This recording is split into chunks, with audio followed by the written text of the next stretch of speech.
Halo, Assalamualaikum warahmatullahi wabarakatuh. Berjumpa kembali di channel Al-Khawarizmi, tempat belajar yang seru dan mudah. Pada kesempatan video pembelajaran kali ini, kita akan membahas terkait dengan prediksi soal ujian satuan pendidikan tingkat SD, part yang kedua untuk materi ilmu pengetahuan sosial. Seperti biasa, sebelum pembelajaran dimulai, saya ingatkan kembali kepada teman-teman untuk mengklik tombol like, komen, dan subscribe agar teman-teman tidak tertinggal video-video dari saya berikutnya. Jangan lupa siapkan buku catatannya dan mari kita simak pembahasannya. Tidak usah berlama-lama lagi, yuk kita bahas soalnya. Soal yang pertama. Garis tidak beraturan pada peta merupakan simbol titik-titik. A. Gunung, B. Kota, C. Sungai, atau D. Kabupaten. Kita bahas satu-satu ya teman-teman. Untuk gunung itu biasanya disimbolkan dengan segitiga atau garis kontur. Berarti bukan ya teman-teman ya. Kemudian kota. Kota itu disimbolkan dengan titik atau kotak. Berarti bukan juga. Sementara sungai, nah sungai ini disimbolkan dengan garis yang tidak beraturan. Kenapa tidak beraturan? Karena garisnya itu mengikuti aliran sungai. Ya, berarti ini jawabannya C teman-teman. Ya, kita jawab C.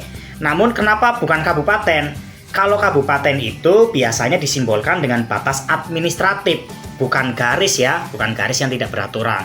Kita lanjut ke soal nomor 2. Sepertinya soal ini pernah muncul pada pembahasan part yang pertama ya teman-teman. Berdasarkan tabel tersebut, yang termasuk ciri-ciri kenampakan alam daratan adalah 1. Terletak pada ketinggian 300-600 meter di atas permukaan laut. Nah, ini perbukitan teman-teman, berarti masuk daratan ya ini. Berikutnya memiliki ketinggian kurang dari 200 meter di atas permukaan laut. Nah ini juga daratan karena termasuknya dataran rendah. Yang ketiga, tanahnya menjorok ke laut. Nah teman-teman, ini kan termasuk pantai atau tanjung ya teman-teman ya, atau tanjung. Kemarin kalau tidak salah kita pilihnya itu 1, 2, 3 teman-teman. Tetapi saya koreksi, karena yang keempat ini dibatasi oleh daratan pada ketiga sisinya dan menjorok ke daratan itu, ini termasuk masih bagian daratan yang menjorok ke laut teman-teman. Jadi saya koreksi untuk part yang pertama, jawaban yang benar adalah 1, 2, dan 4 ya teman-teman. Kemarin kalau tidak salah saya membahas itu menjawabnya 1, 2, 3. Tetapi yang benar itu adalah 1, 2, dan 4. Nah kita pilih yang B teman-teman. Soal nomor 3. Lingkungan yang kita tinggali yaitu bumi harus dijaga kelestariannya. Berikut ini kegiatan yang dapat berdampak buruk bagi lingkungan adalah titik-titik. A. Menanam kembali hutan yang sudah gundul. B. Mencari sumber daya alam alternatif. C. Menggunakan pupuk kandang untuk menyuburkan tanah. Atau D. Menggunakan sumber daya alam secara berlebihan. Teman-teman tentunya masih ingat, soal ini ternyata ada pada pembahasan prediksi soal part yang pertama. Nah teman-teman, artinya kemungkinan besar model-model soal seperti ini akan muncul juga pada saat ujian satuan pendidikan nanti di tanggal 13-14 Mei nanti. Jadi teman-teman selalu belajar dan terus berlatih soal-soal terutama dari channel Al-Khawarizmi ini. Kemungkinan besarnya akan muncul ya teman-teman. Baik, kita lanjutkan untuk menjawabnya. Di sini adalah berikut kegiatan yang dapat berdampak buruk.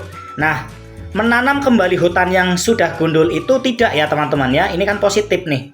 Mencari sumber daya alam alternatif juga positif. Menggunakan pupuk kandang untuk menyuburkan tanah juga positif. Menggunakan sumber daya alam secara berlebihan. Nah ini negatif. Berarti pilihannya adalah D teman-teman.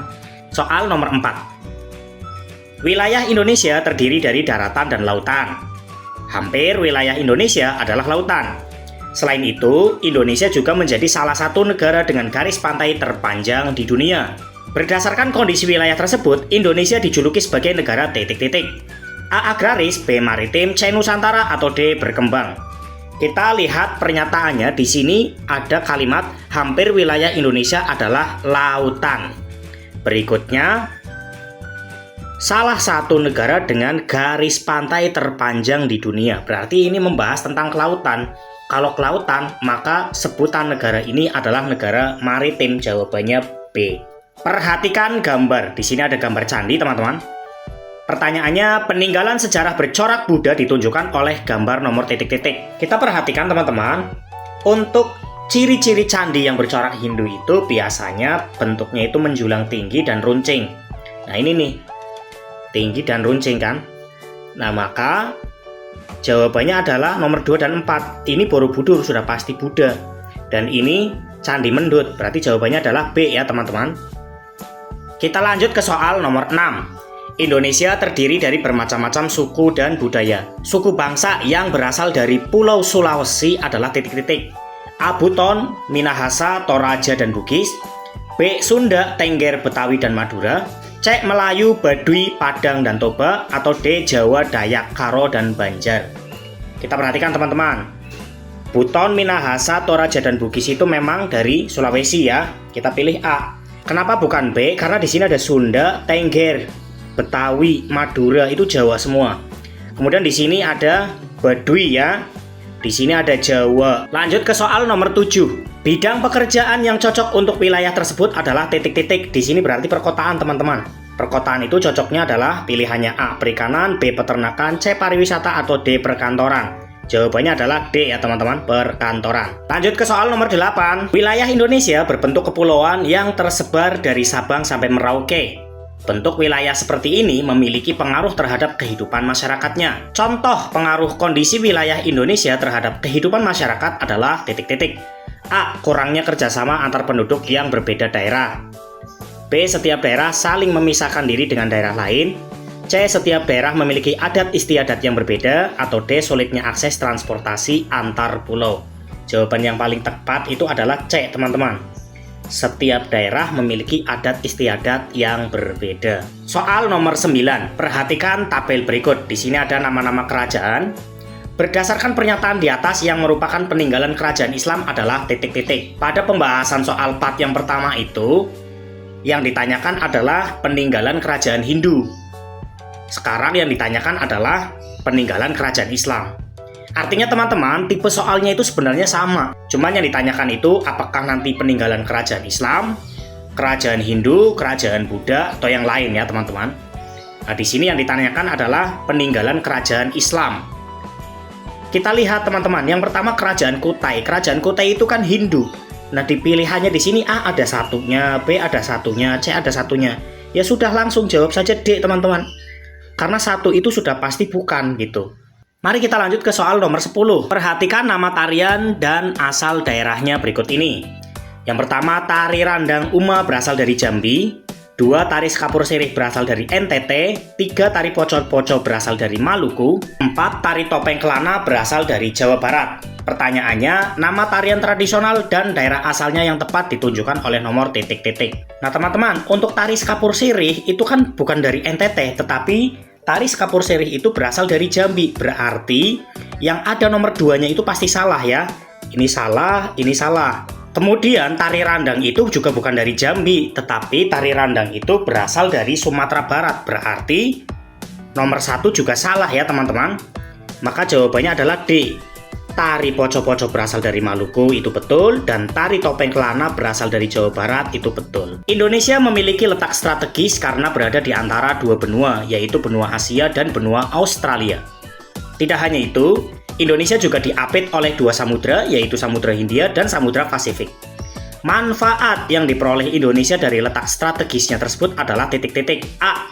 Memiliki jumlah penduduk yang besar. B. Menjadi jalur perdagangan yang ramai.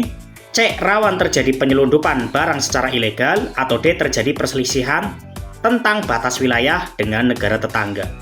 Untuk manfaat yang paling tepat itu adalah B teman-teman ya. Dilihat dari letak strategisnya itu.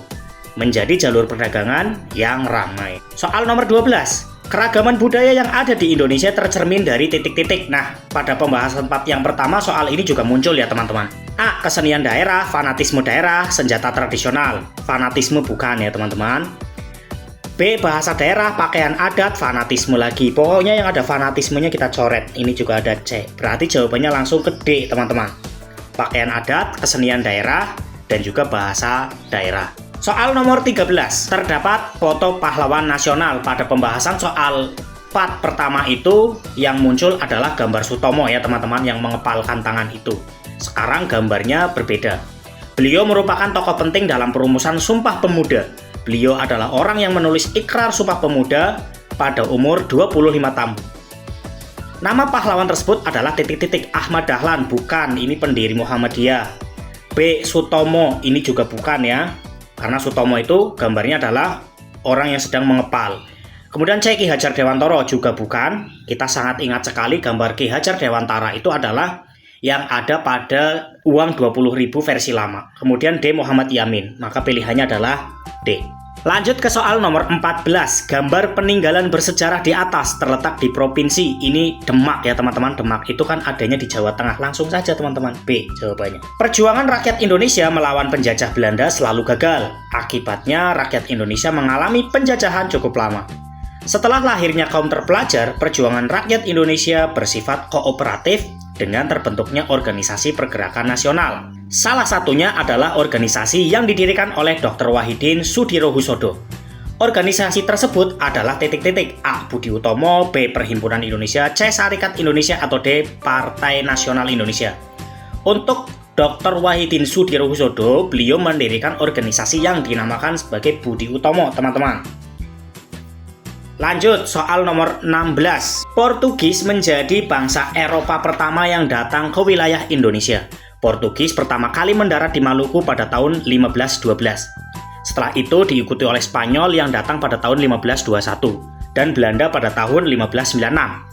Salah satu faktor penarik kedatangan bangsa Eropa ke Indonesia adalah A. Indonesia memiliki iklim yang nyaman adalah untuk ditinggali. Tidak ya teman-teman. B. Bangsa Indonesia mengundang bangsa Eropa untuk datang, apalagi ya. C. Bangsa Eropa awalnya hanya singgah ke wilayah Indonesia. Atau D. Merupakan negara penghasil rempah-rempah. Jawabannya D ya teman-teman. Karena pada saat itu rempah-rempah di wilayah Eropa itu sangat berkurang. Akibat jalur perdagangan yang dimiliki oleh bangsa Eropa itu diambil alih oleh Turki pada saat itu. Lanjut ke soal nomor 17. Perhatikan pernyataan-pernyataan berikut. Yang pertama, ingin memonopoli perdagangan dan mendapatkan rempah-rempah. Yang kedua, menyebarkan semboyan gold, glory, gospel. Gold itu mencari kekayaan, glory itu mencari kejayaan, dan gospel itu menyebarkan agama Kristen. Yang ketiga, ingin menjalin persahabatan dengan Indonesia. Dan yang keempat, membantu menyejahterakan rakyat Indonesia. Nah, pertanyaannya, tujuan kedatangan bangsa Eropa ke Indonesia ditujukan oleh nomor ... Ini teman-teman, ingin memonopoli perdagangan, kemudian menyebarkan, ini betul ya. Jadi ingin menjalin persahabatan itu tidak, membantu menyejahterakan apalagi. Maka jawabannya adalah 1 dan 2, yaitu A. Lanjut soal nomor 18. Akhir-akhir ini rakyat Indonesia sering terjadi perpecahan, mulai dari perbedaan budaya, ras, agama, dan lain-lain. Padahal tahun 1945, para pahlawan dan seluruh rakyat Indonesia bersatu untuk bebas dari penjajah, sehingga Indonesia dapat meraih kemerdekaan. Sikap yang dapat kita teladani dari para pahlawan adalah A. Tidak membeda-bedakan teman dalam bergaul, betul? Ya. B. Melakukan kerjasama dengan teman satu suku. Lah ini hanya satu suku, berarti bukan teman-teman. C. Hanya bergaul dengan satu agama, juga bukan. D. Menonjolkan keunggulan daerahnya, juga bukan. Maka jawabannya adalah A. Soal nomor 19. Langsung ke pertanyaannya ya teman-teman. Hal-hal yang dapat dilakukan dalam upaya mengisi kemerdekaan yang benar ditunjukkan pernyataan nomor ... Membela bangsa negara agar memperoleh pujian, bukan. Turut serta dalam program pembangunan nasional, betul. Melaksanakan hak dan kewajiban secara seimbang, benar. Mematuhi hukum karena takut aparat kepolisian, bukan ya ini teman-teman. Maka jawaban yang tepat adalah 2 dan 3, yaitu B. Soal nomor 20. Perhatikan ciri-ciri negara berikut. Langsung ke pertanyaannya. Dari beberapa ciri-ciri tersebut, karakteristik negara Singapura ditunjukkan oleh nomor ... 1. Tidak memiliki wilayah laut. Salah ya teman-teman. Karena Singapura itu adalah negara kepulauan dan memiliki wilayah laut di sekitarnya. Yang kedua, luas wilayahnya paling kecil di Asia Tenggara. Benar ya teman-teman? Kemudian yang ketiga, dikelilingi oleh 5 negara Asia. Bukan. Dan yang keempat, berupa dataran rendah yang rata. Benar. Berarti jawabannya adalah 2 dan 4. Maka jawabnya adalah B. Nama ibu kota dari negara yang terdapat pada gambar tersebut adalah ... A. Hanoi, B. Kuala Lumpur, C. Manila, atau D. Phnom Penh. Untuk Hanoi itu Vietnam, teman-teman. Berarti bukan. Kuala Lumpur, Malaysia. Berarti jawabnya B. Manila itu Filipina. Kemudian untuk Phnom Penh itu adalah Kamboja ya. Berarti jawabnya B. Lanjut ke soal nomor 22. Kerjasama ekonomi antar negara ASEAN adalah hubungan antara suatu negara dengan negara lainnya dalam bidang ekonomi melalui kesepakatan-kesepakatan tertentu dengan memegang prinsip-prinsip keadilan yang menguntungkan. Dampak positif kerjasama di bidang ekonomi antar negara ASEAN adalah A. Ekonomi negara-negara di wilayah Asia Tenggara semakin melemah. Ini berarti bukan dampak positif. B. Terciptanya pertumbuhan ekonomi yang tidak seimbang dan merata, juga bukan. C. Memajukan perdamaian dan stabilitas di kawasan Asia Tenggara. Ini bukan ranah bidang ekonomi ya teman-teman. D. Meningkatkan produksi dan jumlah ekspor setiap negara anggota ASEAN. Ini benar, maka jawabannya adalah D. Soal nomor 23. Perhatikan tabel berikut. Ingat-ingat kembali teman-teman bahwa pertanyaan ini pernah muncul pada pembahasan part yang pertama ya. Maka kita lanjut saja ke pertanyaannya. Pasangan negara dengan kegiatan ekonomi yang tepat yaitu titik-titik. Ini pilihannya A ya teman-teman ya. Karena 1C itu kan Thailand. Thailand itu penghasil beras terbesar di Asia, betul kan? Kemudian dua itu Indonesia, pasangannya adalah mengekspor hasil pertambangan, pertanian, dan perkebunan, serta hasil laut. Tiga itu Brunei Darussalam, pasangannya itu B, mengekspor minyak mentah, gas alam, dan produk minyak lainnya. Dan 4, Singapura itu pasangannya A, yaitu mengekspor mesin dan alat transportasi. Kita langsung saja. Jawabannya A. Soal nomor 24. Pada zaman globalisasi, semua informasi dapat diakses dengan mudah dan cepat. Hal ini berdampak terhadap mobilitas yang semakin cepat sehingga semua pekerjaan dapat diselesaikan dengan efektif. Perubahan nilai-nilai dalam masyarakat akan berubah dengan adanya globalisasi, seperti semangat kerja, kreativitas, nalar kritis, dan kedisiplinan. Dampak positif globalisasi tersebut termasuk dalam bidang titik-titik. Di sini, informasi dapat diakses dengan mudah. Langsung ke teknologi teman-teman jawabannya. Soal nomor 25. Gareth Augustus Morgan adalah seorang penemu asal Amerika yang lahir pada 4 Maret 1877. Latar belakang penemuannya ini adalah sering terjadinya kecelakaan lalu lintas. Berkat penemuannya ini, kecelakaan lalu lintas dapat berkurang. Alat yang ditemukan oleh Morgan adalah titik-titik. Langsung nih teman-teman, ada pilihan lampu lalu lintas 3 warna, langsung saja pilih. Tidak perlu membaca yang lain ya. Lanjut ke soal nomor 26. Pada zaman globalisasi saat ini, banyak alat transportasi yang memudahkan mobilitas masyarakat. Permintaan akan produksi kendaraan pun semakin banyak karena masyarakat ingin memiliki kendaraan sendiri-sendiri. Dampak negatif adanya transportasi modern tersebut adalah dampak negatif ya. A. Mengurangi kemacetan di jalan. B. Menimbulkan pencemaran udara. C. Waktu perjalanan menjadi lebih singkat. Atau D. Penggunaan bahan bakar minyak semakin berkurang. Mungkin di sini pertanyaannya yang salah teman-teman, karena di sini mengurangi kemacetan justru tidak ya. Karena semakin banyaknya alat transportasi, jadi semakin macet ya. Mungkin di sini adalah salah pertanyaan, yaitu dampak positif di sini. Waktu perjalanan menjadi lebih singkat. Tetapi kalau dampak negatif ya tentunya ini menimbulkan pencemaran udara, mengurangi kemacetan, penggunaan bahan bakar minyak semakin berkurang itu ya. Lanjut ke soal nomor 27. Perhatikan pernyataan berikut, langsung ke pertanyaannya. Manfaat globalisasi bagi pertumbuhan teknologi di Indonesia. Ditunjukkan pernyataan nomor titik-titik. 1. Kita dapat dengan mudah mencari informasi melalui internet, betul. Membuat orang kesulitan berkomunikasi, salah. Anak sekolah melakukan ujian secara online, betul. Meningkatkan daya beli terhadap produk luar negeri, ini salah, ada luar negerinya. Pertanyaan ini sepertinya juga sama pernah muncul pada pembahasan part yang pertama. Jawabannya adalah 1 dan 3, maka kita jawab B. Soal nomor 28. Pada zaman dulu, orang memintal benang dengan alat pintal manual. Saat ini benang dipintal dengan mesin yang canggih. Dampak positif penemuan mesin pintal adalah A. Hasil produksi benang menjadi lebih banyak dan cepat. B. Jumlah pohon kapas semakin berkurang. C. Jenis kain menjadi bermacam-macam. D. Berkurangannya lapangan pekerjaan. Ini tentu negatif. Jumlah pohon kapas semakin berkurang, negatif. Jenis kain menjadi bermacam-macam memang positif teman-teman. Tetapi di sini awalnya itu manual cara mintalnya. Sekarang dengan mesin canggih, maka jawaban yang paling tepat adalah A. Soal nomor 29. Perhatikan gambar berikut ini. Nah, ini adalah kapal laut. Dampak positif dari penemuan alat transportasi modern pada gambar adalah titik-titik. A. Terjadinya pencemaran air laut, ini negatif. pendapatan nelayan menjadi bertambah, itu juga tidak ya, semakin adanya ini juga semakin berkurang karena adanya pencemaran air laut itu.